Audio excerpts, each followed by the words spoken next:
Let's welcome Coach Musselman and give us a scouting preview on Kansas. Obviously, Kansas, one of the best teams in the entire country.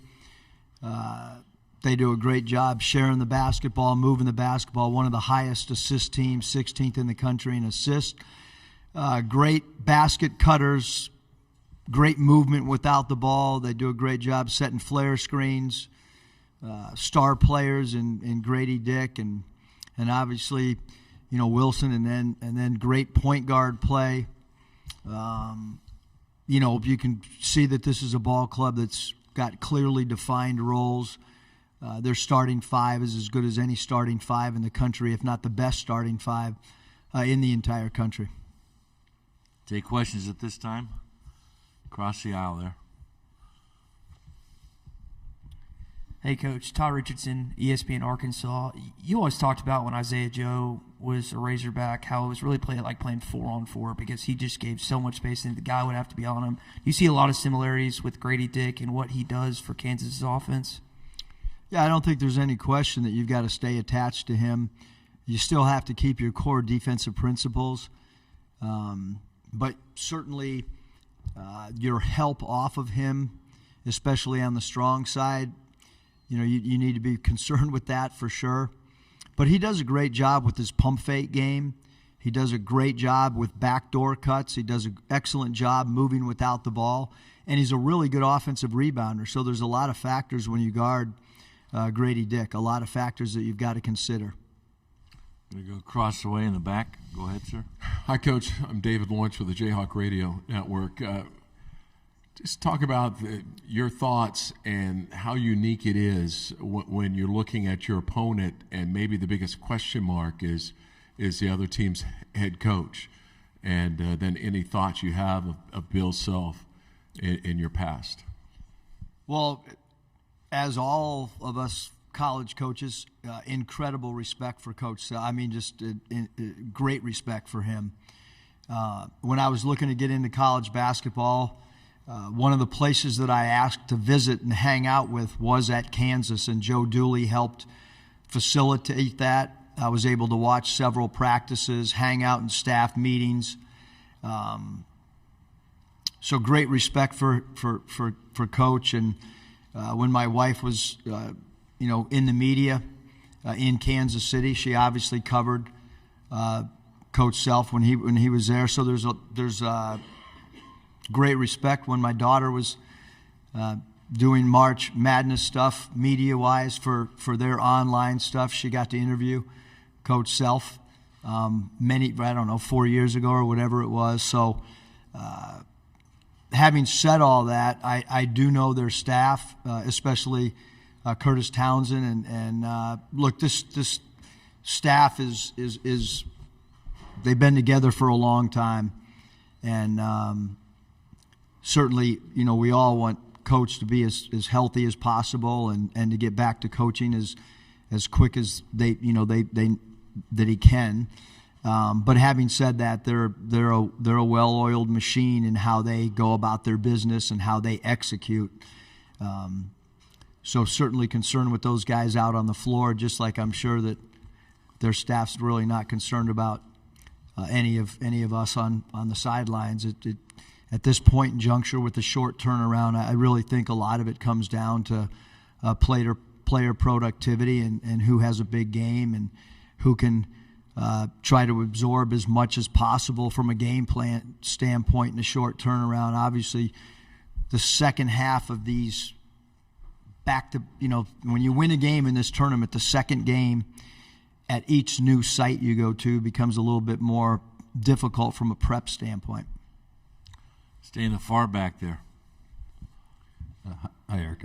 Adam Kilgore with the Washington Post. I had two things. First, did you in fact hear from John Daly after the game yesterday? Yes. Four texts. What do you have to say? Very happy with our free throw shooting. And that's not a joke. I really do get several texts. And sometimes we do converse, believe it or not, late night on our lack of free throw shooting. I sent him, just so everybody knows, I did send him several of your guys' tweets to him, and I think he felt good about that too. That we did acknowledge him in a press conference.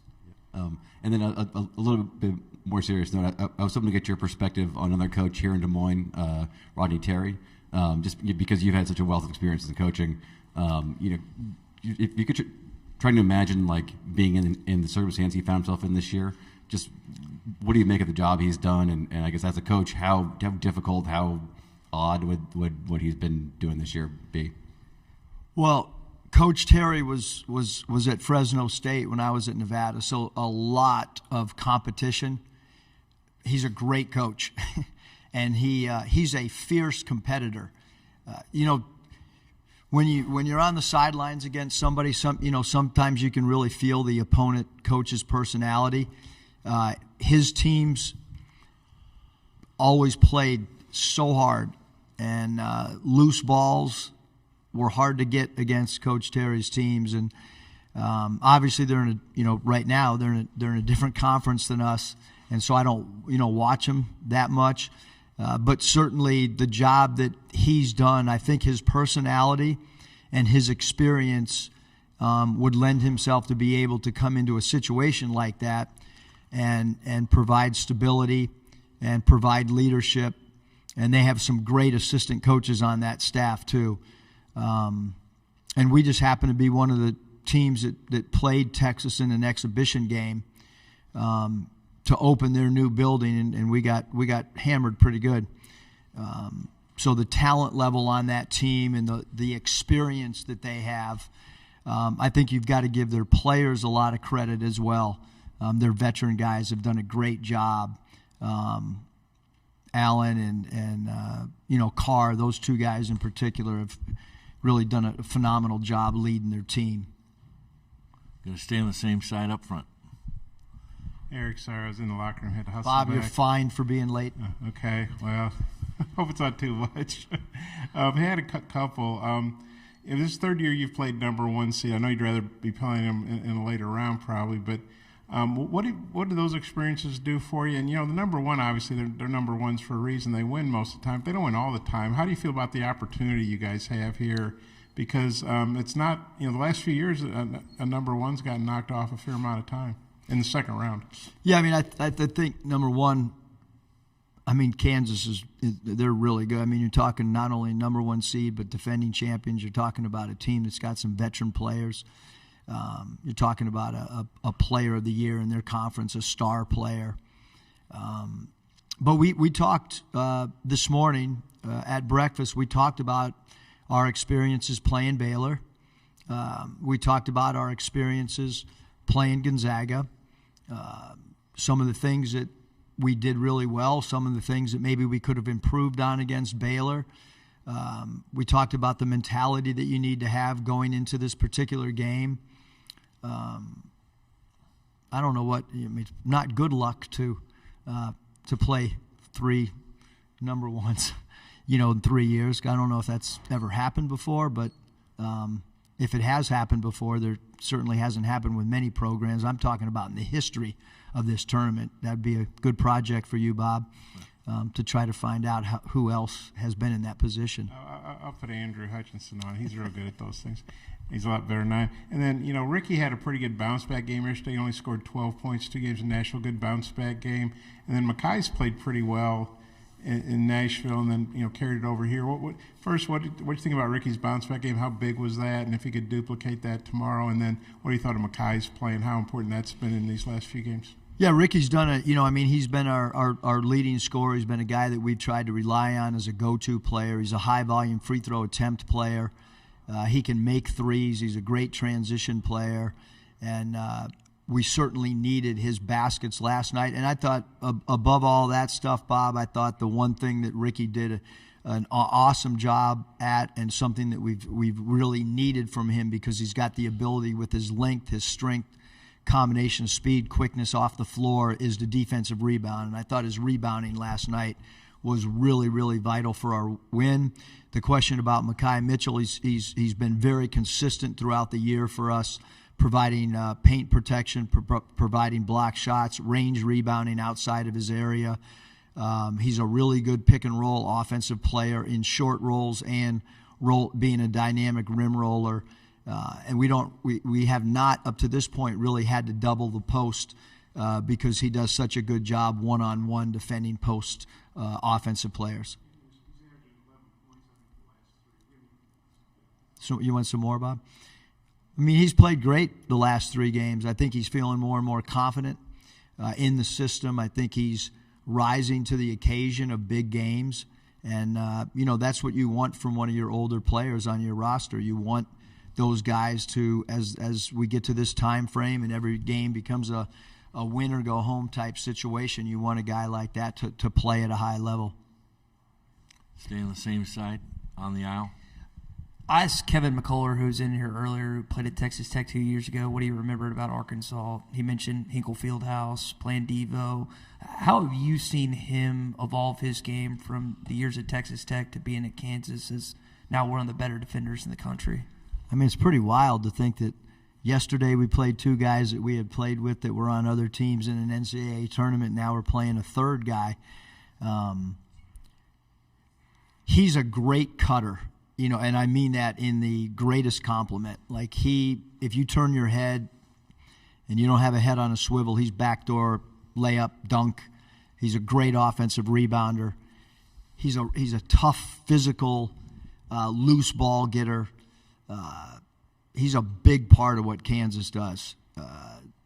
Have great respect for a guy that blends in with some other really good offensive players, and he's really capable of having a great offensive night as well. He's an excellent defender. Our guys, have great respect and know that he's a guy that's kind of an X factor for them. You were just talking about mentality earlier. I remember the interview with Tracy Wolfson after the Gonzaga win last year, and you talked about no one believed in us. We put all this up the wall. Do you see similarities from the number 1 overall seed Gonzaga and kind of how you prepare for that with this game tomorrow? Yeah, I don't think many people believed us in yesterday going into that game. So, I think we need to play with a free mind. We need to not feel pressure, which I don't think we felt pressure yesterday. I don't think we'll feel pressure going into the Kansas game. We know we know that this is a team that the defending champs and a number 1 seed. Our guys are real smart. They read. They're on Twitter. They're on Instagram. They're on They know what we're playing against, and like I said, we have incredible respect for them. We're going to go up front on the same side. Familiar face. A couple more, Eric. Norm Robertson, I think I got this right. I think he said Arkansas's got more athletes than anybody else in the country. What do you think about that? It's a great compliment. I'm sure. We do have some great athletes, obviously, at different positions, and that's kind of the style of play that we have is dictates your personnel, and I think the way we play is to try to accentuate our athleticism. And then Nick, he's 1 of 10 in the second half against A&M, 2 of 10 yesterday.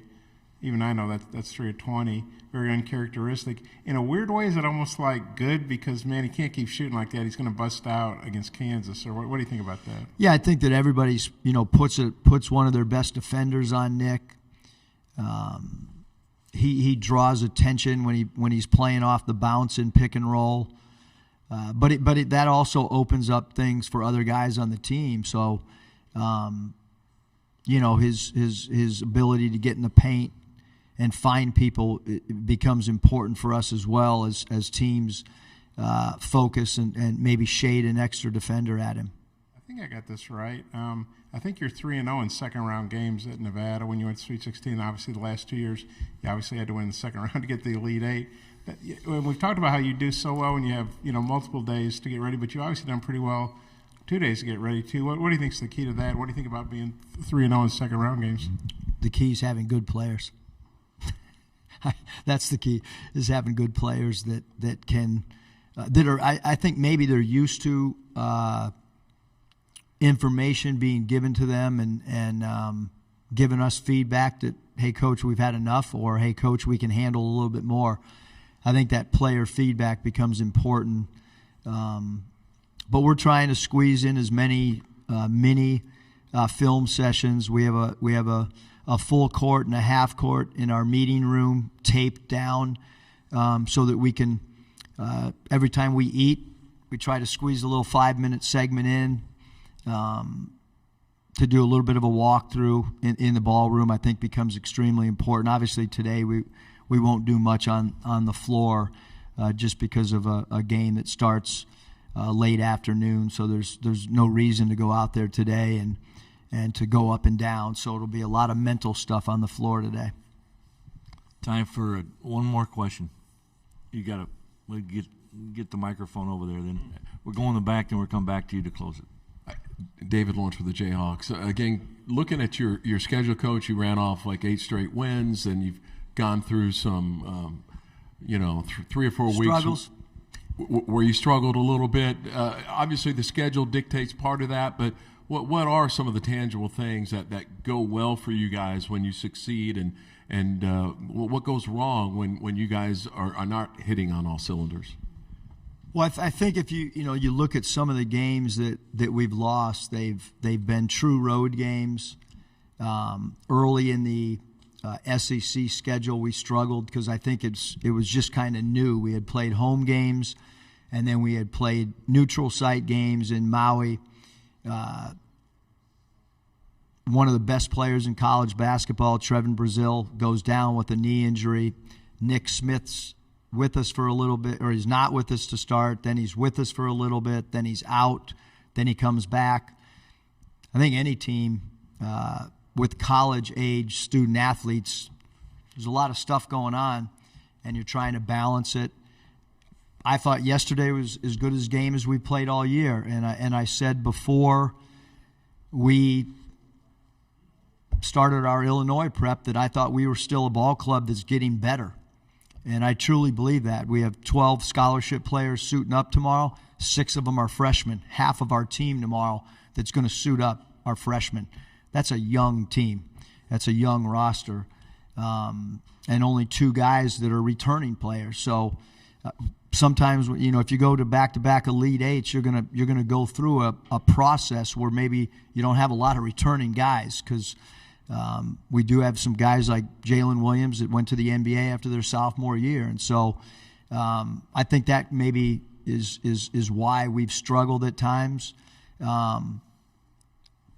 But we've been in every game for the most part. There's been a lot of one-possession games, whether it's at Baylor, a lot of one-possession games. So the fight, the grit, the giving yourself a chance to win at the end of the game, that's been there for most of the season. So it is a competitive group. Final question up front here. I appreciate you taking care of me. Eric, Anthony Black, I know you talked a lot about him, but just wondering, what do you think of his play yesterday in his first NCAA tournament game? Then what do you expect from him tomorrow, and just how important is he tomorrow? Yeah, I thought Anthony was great. I mean, he's been pretty banged up for about the last month. I think the biggest thing I've been impressed with is his availability. I mean, he practices every day. He went through a couple weeks ago with an ankle sprain that was really bothering him. He obviously absorbs a ton of contact, and he just keeps picking himself up off the floor and going and competing. But his length, his ability to see over the defense, his ability to defensive rebound, and we've kind of, some of our defensive matchups have changed of late, meaning the last couple games where we've been able to do some things defensively, matching up maybe different than we did earlier in the year. He's guarded some bigger players of late rather than just the point guard, and I think, through the first 21 games, he was primarily guarding only the point guards. We've kind of been able to put him on multiple people during the course of a game, which is a little bit different than the way we used him earlier in the year. Thank you very much, Coach. Best of luck Thanks. tomorrow.